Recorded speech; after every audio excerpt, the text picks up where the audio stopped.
Sa pagtukoy ng liwanag at mga anino ng shading natin, piliin ang direksyon na pinagmulan ng liwanag. Sa iyong drawing, ang liwanag ay tila magmumula sa kaliwang itaas, kaya ang mga anino ay nasa kanang ibaba ng dice.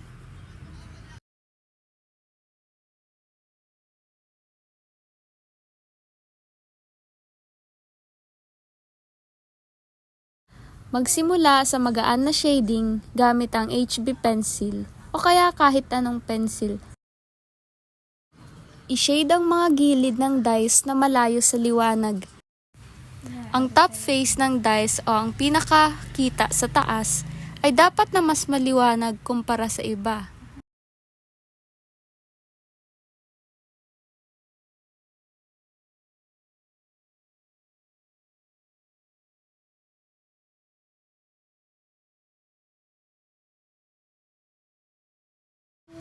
Gumamit ng mas madidilim na lapis, tulad ng 2B o kaya 4B, para palalimin ang anino sa mga gilid na hindi natatamaan ng liwanag. Gawing mas madilim ang kanang gilid at ang ilalim ng gilid dice para magmukhang mas nakaangat at 3D. Sa paggawa ng cast shadow, guhit tayo ng anino sa kanang bahagi ng dice, gaya ng nakikita sa drawing.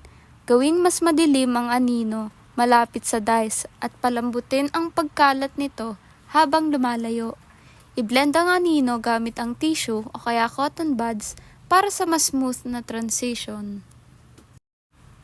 I-refine ang mga gilid ng dice at dapat malinis ang anyo ng cube.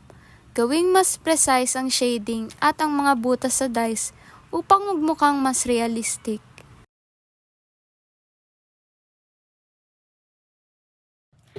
At natapos na din ang ating idrinowing na 3D na dice. Kaya sana magamit ninyo lahat ng natutunan ninyo sa ating pagguhit. Huwag kalimutang mag-like at mag-subscribe para sa mas marami pang tutorials. Bye-bye!